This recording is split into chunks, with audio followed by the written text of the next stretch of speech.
Amados, é bom chegar até vocês e compartilhar as Escrituras e sermos edificados pela palavra do Senhor. Esse mês é o mês de maio, como nós temos considerado, e bem sabemos que é um mês glorioso, bendito. Deus tem nos abençoado através dos vídeos, nós temos recebido a palavra do Senhor. E eu queria compartilhar a respeito de uma família de Priscila e Áquila, cooperadores com o ministério do grande apóstolo Paulo, e esse casal tem muito a nos ensinar como uma família cristã, uma família cheia do Espírito Santo. O apóstolo Paulo, em um dos seus textos, vai dizer que as Escrituras é exemplo para nós. Nada está por acaso nas Escrituras. Cada mensagem, cada história, cada casal, cada pessoa, cada personagem, cada circunstância tem algo extraordinário para o nosso coração. Porque essa palavra ela foi escolhida na linguagem humana a dedo, de forma muito especial. Ela foi dada pelo Espírito Santo. O Espírito Santo ditou, falou essa palavra de Deus aos ouvidos dos homens, para que esses então escrevessem esse livro. Esse livro ele é condensado, ele é a palavra de Deus para o nosso coração, a palavra viva, a palavra extraordinária. Essas histórias não estão, de fato, como disse, por acaso ali, mas tem algo a contribuir. E esse casal tem algo glorioso a nos ensinar como uma família cristã. Romanos 15, versos 3 a 5, até a parte A do versículo 5, é o texto que eu quero compartilhar. E diz, Paulo dizendo, saudai Priscila e Áquila, meus cooperadores em Cristo Jesus, os quais pela minha vida arriscaram a própria cabeça. E isto lhes agradeço, não somente eu, mas também todas as igrejas dos gentios. Saudai igualmente a igreja que se reúne na casa deles. A família de Priscila e Áquila, uma família cooperadora. E então uma virtude marcante no ministério deste casal, desta família, é a cooperação. Cooperaram de forma muito valiosa para o ministério do apóstolo Paulo. Cooperaram de forma dedicada, a ponto de Paulo então dizer nesse texto que eles arriscaram a própria cabeça, porque Paulo era um perseguido pela lei, claro que injustamente. Paulo era perseguido e muitas vezes apedrejado, açoitado, preso, expulso, enfim, por onde ele ia, ele recebia resistência por causa do evangelho que ele pregava. As pessoas perseguiam Cristo em Paulo e queria silenciar essa voz desse eloquente e grandioso pregador que é o apóstolo Paulo, e todos que estivessem à sua volta então corriam risco de vida, de fato. E Paulo menciona isso aqui, ele disse que eles arriscaram a própria cabeça por causa do apóstolo Paulo. E é fato, irmãos, que nós queremos subtrair. Nós queremos ver o que as pessoas podem nos oferecer. Queremos ver o que os sistemas podem nos oferecer. O que o prefeito pode me oferecer. O que a Câmara de Vereadores pode me oferecer. O que o presidente pode me oferecer. O que os juízes, deputados, senadores podem me oferecer. Nós estamos em busca de receber algo. Mas Jesus orienta, mais bem-aventurado é dar do que receber. Mais bem-aventurado, então, é dar de fato do que receber. E dificilmente alguém chega perto da gente, de uma liderança de igreja, e diz assim, o que eu posso fazer? Como eu posso cooperar? Estou à disposição. Há pessoas assim. Nós encontramos no ministério pessoas assim, pessoas que chegam até a gente e diz: pastor, estou à disposição, o que posso fazer aqui? Há pessoas assim, há pessoas que se dispõem a nos ajudar, mas é uma porcentagem pequena. E há um dado assim alarmante, preocupante, que diz de fonte segura que 80% das pessoas reclamam e 20% somente que trabalham. E de fato nós encontramos cobranças, nós encontramos críticas, nós encontramos mau humor. Parece que o ser humano, boa parte dele, é insaciável em suas cobranças e parece que nunca está bom, parece que nunca satisfaz e não satisfaz mesmo até que tomemos uma atitude de ser úteis. Em como posso ser útil? Essa é uma pergunta que muda o nosso emocional, que cura doenças emocionais. Quando nós dissemos assim, o que as pessoas podem fazer para mim, nós adoecemos.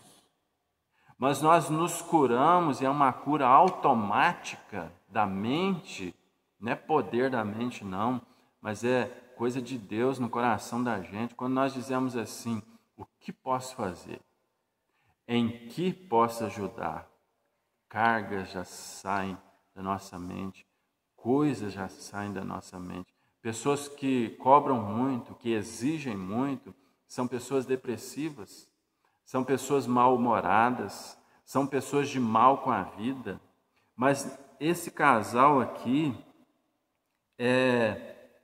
resolve ser útil, resolve cooperar com um grandioso ministério do apóstolo Paulo. Ser útil em qualquer coisa nessa vida é a porta de entrada para a realização. Quem mais reclama, quem menos faz. Quem faz não tem tempo de reclamar. Cooperar, então, é o que nos faz bem. Por quê? Porque Deus nos criou programados para servir, amar, ser instrumento de bênção. Deus nos criou para cooperar. Deus nos criou para que venhamos a produzir para o reino dele. E quando nós fazemos o contrário, quando nós reagimos de forma contrária, não queremos cooperar, não queremos doar, não queremos que nossa família envolva em projetos do reino de Deus, em projetos de bem-estar com o ser humano, coisas começam a arranhar dentro de nós. Nós não ficamos bem, nós não nos sentimos bem, nós não nos sentimos seguros e realizados, porque nós estamos na contramão daquilo que Deus projetou para nós. Muitos pensam que os grandes artistas, os homens mais ricos do mundo, são os mais felizes. Não são. A felicidade não encontra em coisas externas ao ser, mas internamente.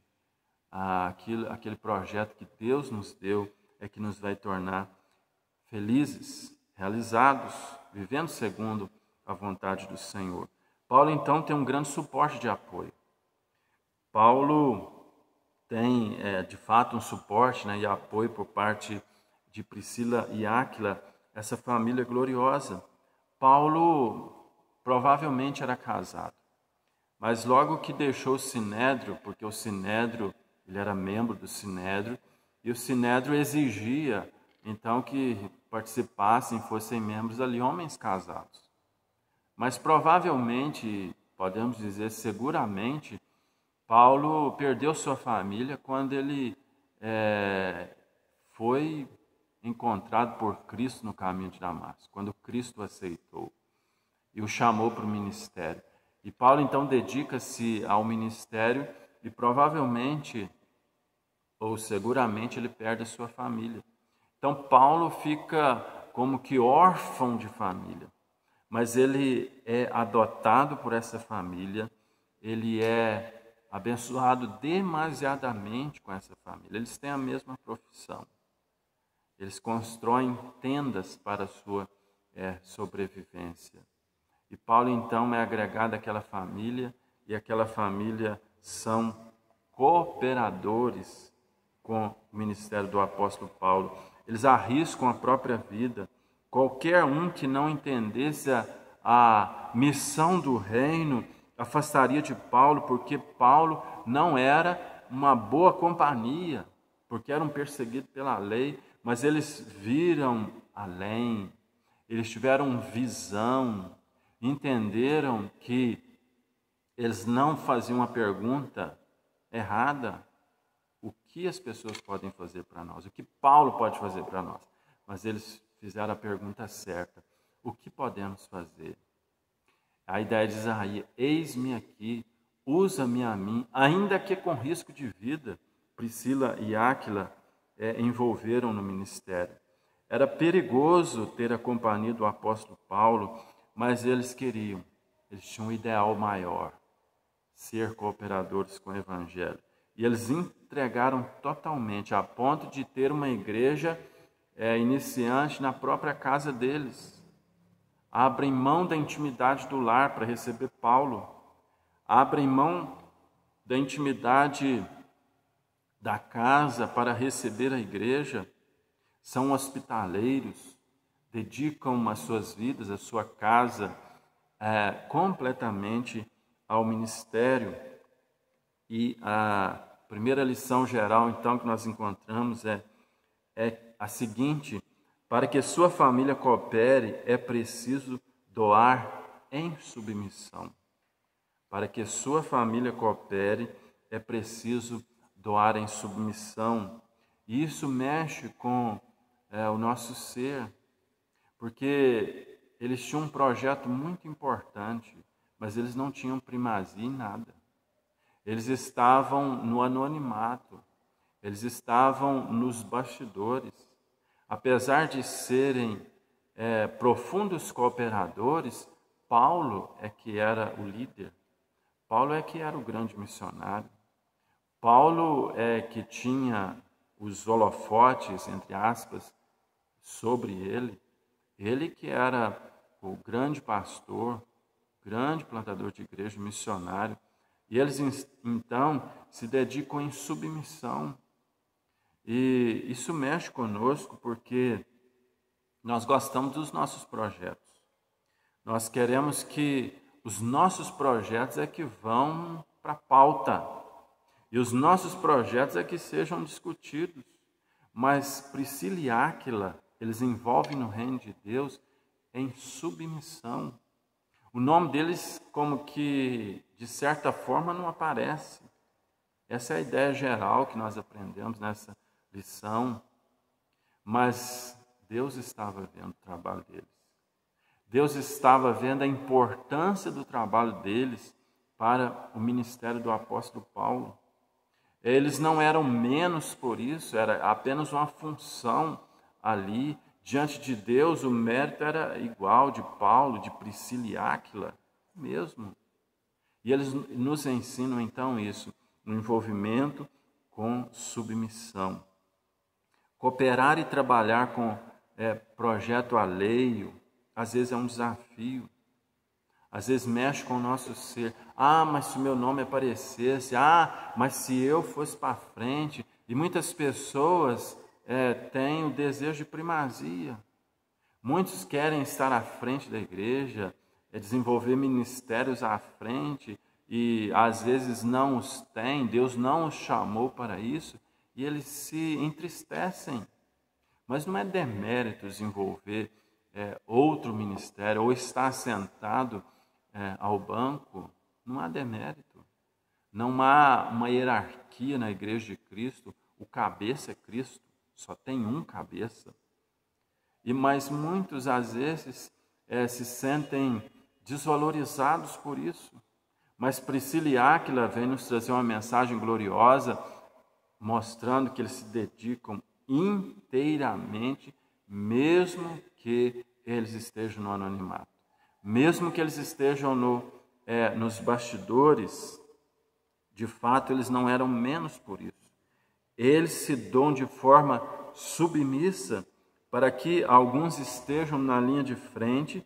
É preciso ter gente disposta a ficar na retaguarda, nos bastidores, no anonimato, cooperando com o ministério.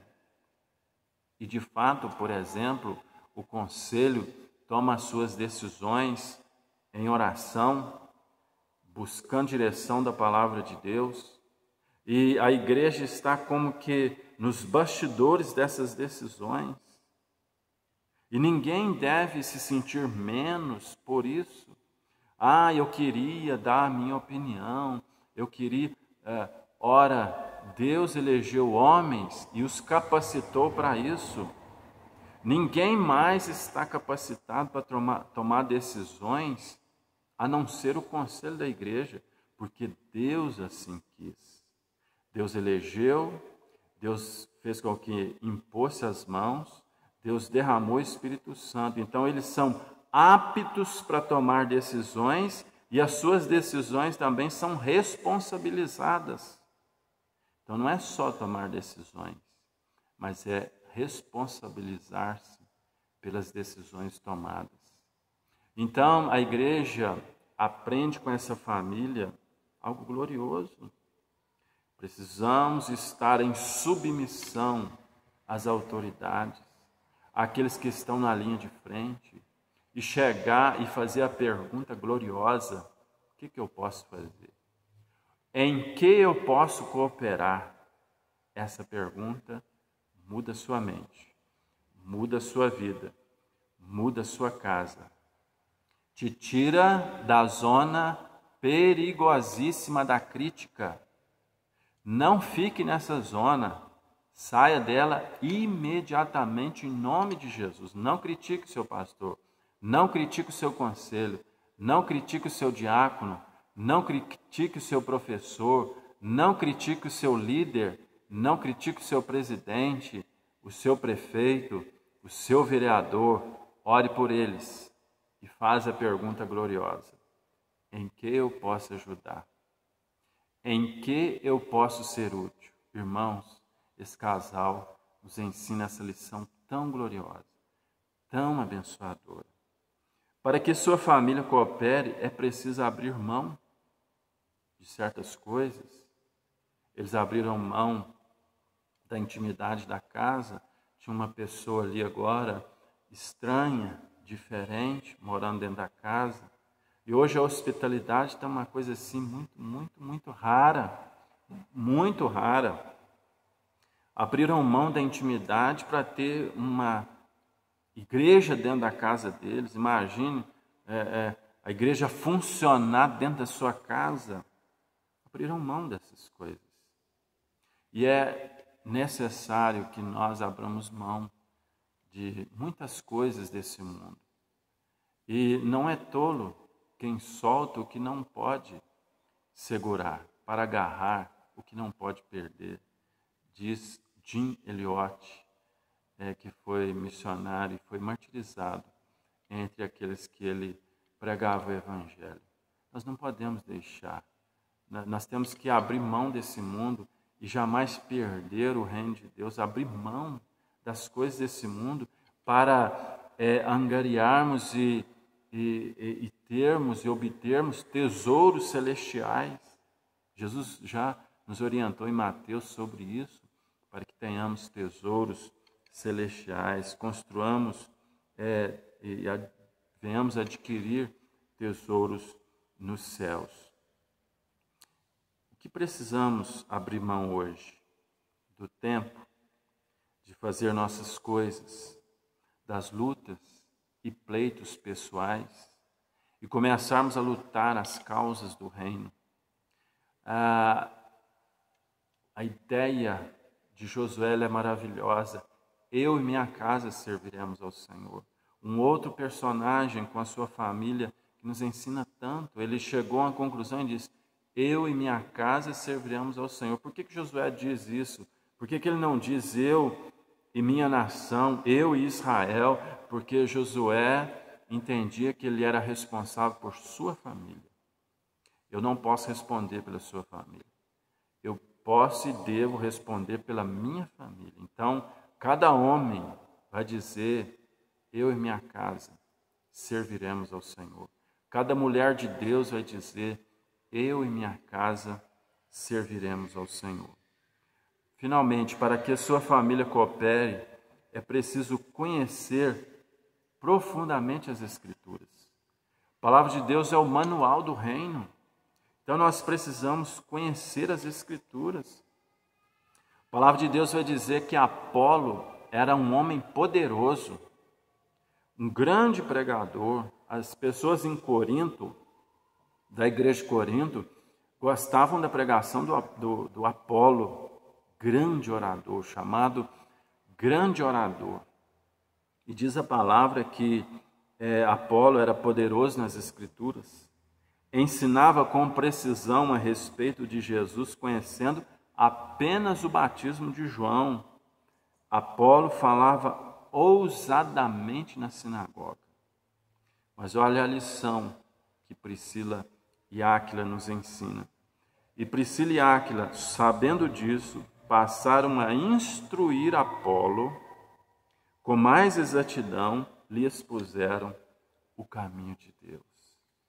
Irmãos, esse casal que vive no anonimato, conhece poderosamente, profundamente as Escrituras, e são professores do grande Apolo, considerado o grande orador.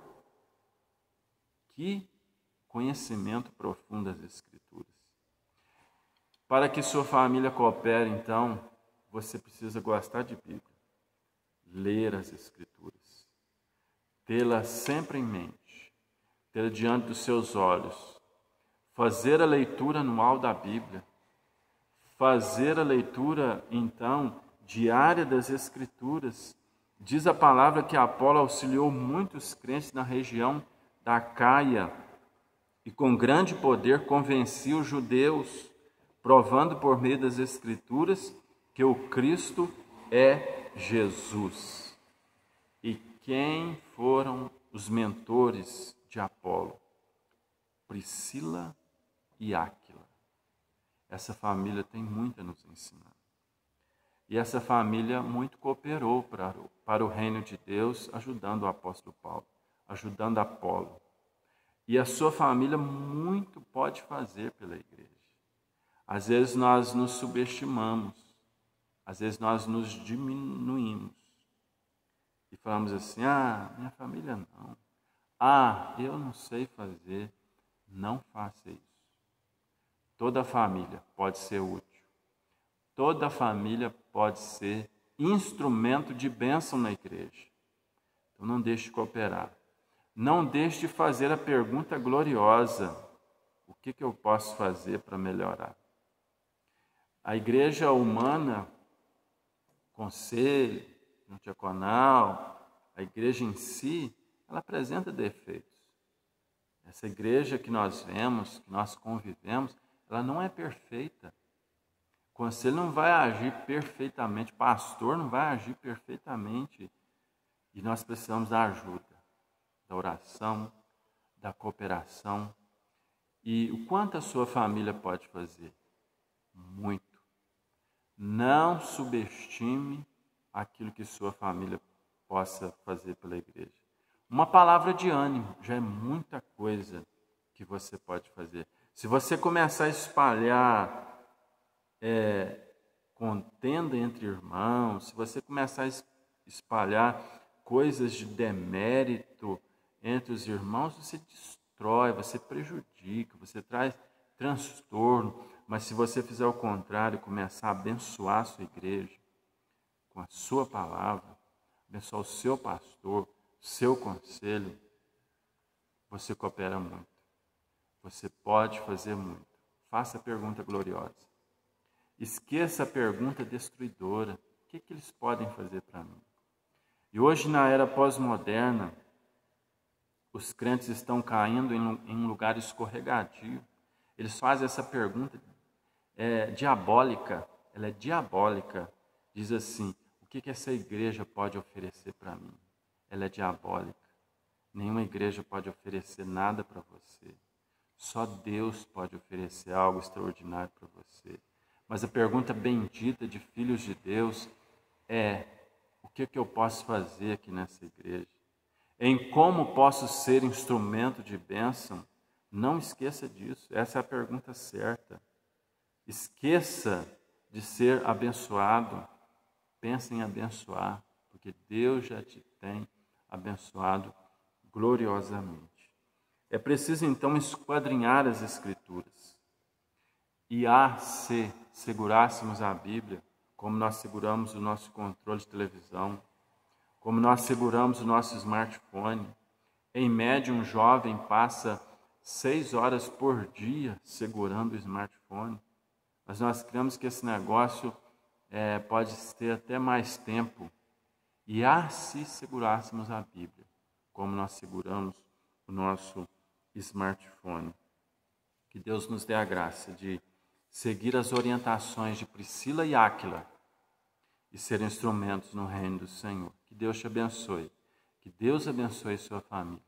Que Deus encha a sua casa com toda sorte de bênçãos e toda sorte de sabedoria, enfim, com tudo aquilo que Ele tem de bênção para as nossas vidas. Deus muito te abençoe.